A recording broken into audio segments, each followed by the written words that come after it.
Meditation 1, True Confession of Sin. An acknowledgement of a fault heals it. O holy God, thou just judge, my sins are ever before thine eyes and present to thy thought. Every hour do I think of death, for every hour death threatens me. Every day do I think of the judgment, because for every day I must give an account at the day of judgment.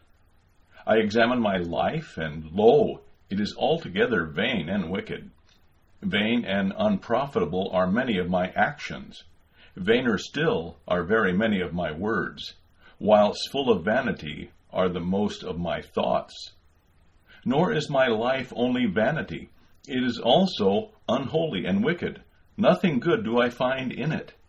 Even if I should find in it anything apparently good, yet it is not really good and perfect, because tainted with original sin and a corrupt nature.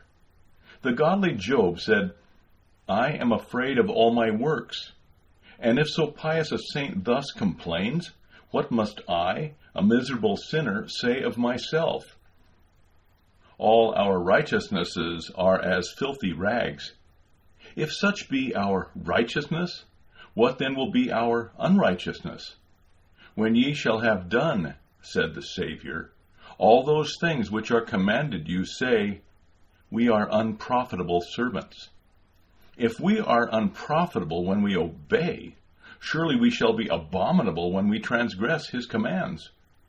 If I owe thee, O holy God, myself and all I can do, when I commit no sin, what can I possibly render thee when I sin?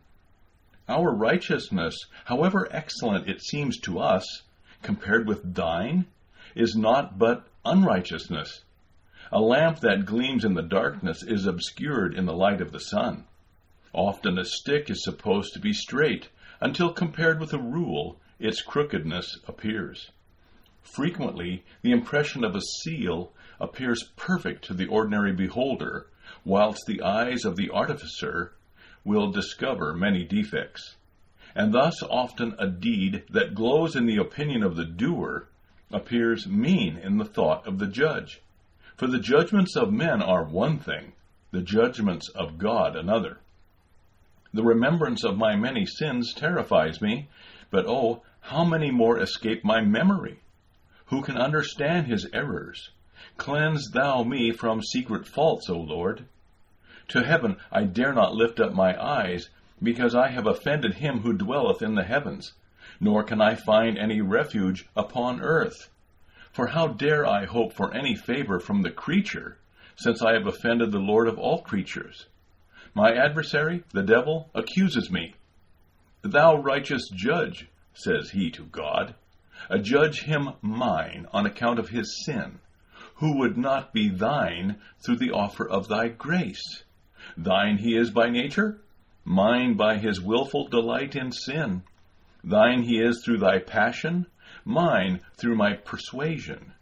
Disobedient to thee, he has been obedient to me. From thee he received the robe of immortality and innocence. From me he has received these tattered garments of unrighteousness. Thy robe he has lost. In mine he comes to thee. Adjudge him then to be mine, and condemn him to share my eternal damnation. All the elements rise in judgment against me. The heavens cry out, I have comforted thee with light. The air exclaims, I have given thee every variety of birds for thy pleasure. The water says, I have given thee every kind of fish for thy sustenance. The earth declares, I have supplied thee with bread and wine for thy nourishment. Yet hast thou abused all these things, and hast brought our common Creator into contempt. Let all our blessings therefore be turned into instruments to torture thee. The fire cries out, let him be burnt in me. The water says, let him be drowned in me. The air calls out, let him be tossed and driven by my tempests. The earth exclaims, let him be swallowed up by me. The fire again says, let my flames devour him.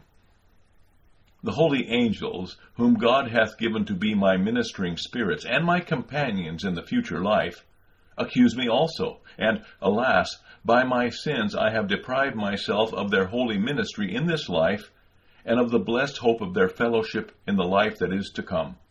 The very voice of God, the divine law, is also my accuser. That law I must either keep or perish. But for me to fulfill that law is plainly impossible, and the thought of perishing is absolutely intolerable. And God, the inflexible judge, the almighty executor of his own eternal law, accuses me. Him I cannot deceive, for he is wisdom itself. From him I cannot flee, for everywhere his power reigneth. Whither then shall I flee? To thee, O blessed Christ, my only Redeemer and Savior, do I fly for refuge. Great indeed are my sins, but greater far is the satisfaction thou hast made for them. Great is my unrighteousness, but greater far is thy righteousness. I admit my sin. Oh, do thou graciously remit its penalty. I reveal it. Do thou mercifully conceal it. I penitently uncover it. Do thou graciously hide it. In me there is nothing but sin that deserves thy condemnation. In thee there is nothing but grace that affords me a blessed hope of salvation. I have committed many sins for which I could be most justly condemned, but thou hast omitted nothing, that thou mightest most graciously save me. I hear a voice in canticles which bids me, hide in the clefts of the rock. Thou art the immovable rock, and thy wounds its clefts. In them I will hide me against the accusations of the whole world. My sins cry aloud to heaven for vengeance, but still more strongly cries out thy blood shed for my sins. My sins mightily accuse me before God, but thy passion is mightier for my defense. My dreadfully wicked life clamors for my condemnation, but thy holy and righteous life pleads more powerfully still for my salvation. I appeal from the throne of thy justice to the throne of thy mercy. Nor do I desire to come before thy judgment bar, unless thy most holy merit interpose between me and thy judgment.